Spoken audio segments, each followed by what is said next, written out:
South കേരളയിൽ ആദ്യമായിട്ടാണ് ഒരു ഹോസ്പിറ്റലിൽ ഈ dual chamber pacemaker procedure നടത്തുന്നത്. ഞാൻ അനീത ജോസഫ്, കിംസ് വലിയത് ഹോസ്പിറ്റലിൽ യൂണിറ്റഡ് ആണ്. നിങ്ങൾക്കൊക്കെ അറിയാം പേസ് മേക്കർ എന്ന് പറഞ്ഞാൽ. ഇതിലിപ്പോൾ പുതുതായിട്ട് എന്താ പറയാനുള്ളതെന്നായിരിക്കും ചിന്തിക്കണം. പേസ് മേക്കർ എന്ന് പറഞ്ഞാൽ നമ്മുടെ ഒരു ചെറിയൊരു ഡിവൈസ് ആണ്. ആ ഡിവൈസ് നമ്മുടെ നെഞ്ചിലൊക്കെ ഒരു മുറിവൊക്കെ ഉണ്ടാക്കി നമ്മളതിൽ ഘടിപ്പിച്ച് അതുവഴി നമ്മുടെ ഹൃദയത്തിന്റെ ചേംബേഴ്സ് അറകളിലേക്ക് വയറ് രൂപത്തിൽ ഘടിപ്പിച്ച് ആ വഴിയിലൂടെ നമ്മുടെ ഹൃദയമിടിപ്പ് കൺട്രോൾ ചെയ്യുക. ഇതായിരുന്നു നമ്മൾ യൂഷ്വലി ചെയ്തു വന്നുകൊണ്ടിരുന്ന പ്രൊസീജിയേഴ്സ്. അപ്പൊ റീസെന്റ് ആയിട്ട് വളരെ ഈ അടുത്ത കാലത്തായിട്ട് പുതിയൊരു തരം ഡിവൈസ് വന്നിട്ടുണ്ട്. ലീഡ്ലെസ് പേസ് മേക്കർ എന്ന് പറയും. നമ്മളിപ്പം കഴിക്കുന്ന ഗുളികയില്ലേ, ആ ഗുളിക ക്യാപ്സ്യൂൾ എന്നൊക്കെ പറയണേ, ആ ഒരു ക്യാപ്സ്യൂൾ പരുവത്തിൽ ഈ സാധനം ഉള്ളൂ. ഇത് രണ്ട് തരത്തിലുണ്ട്, സിംഗിൾ ചേംബറും ഡ്യുവൽ ചേംബറും. അപ്പോൾ ഈ സിംഗിൾ ചേംബർ ഒത്തിരി ഹോസ്പിറ്റൽസിൽ ഇപ്പോൾ ചെയ്തു വരുന്നുണ്ട്. പക്ഷേ ഡ്യുവൽ ചേംബർ പേസ് മേക്കർ വന്നിട്ട് തന്നെ വളരെ കുറച്ച് നാളെ ആയിട്ടുള്ളൂ. ഇന്ത്യയിൽ തന്നെ വളരെ 6 നമ്പേഴ്സ് എങ്ങാണ്ട് ഇതുവരെ ചെയ്തിട്ടുള്ളൂ. നമ്മൾ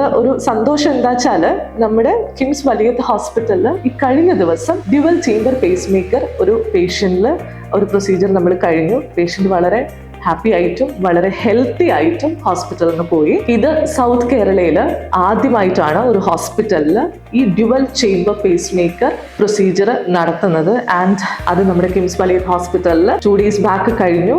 and we are so happy to announce this great news to all of you. ഈ ഒരു സന്തോഷം നിങ്ങളുടെ എല്ലാവരിലേക്കും എത്തിക്കണം എന്ന് തോന്നി. നന്ദി.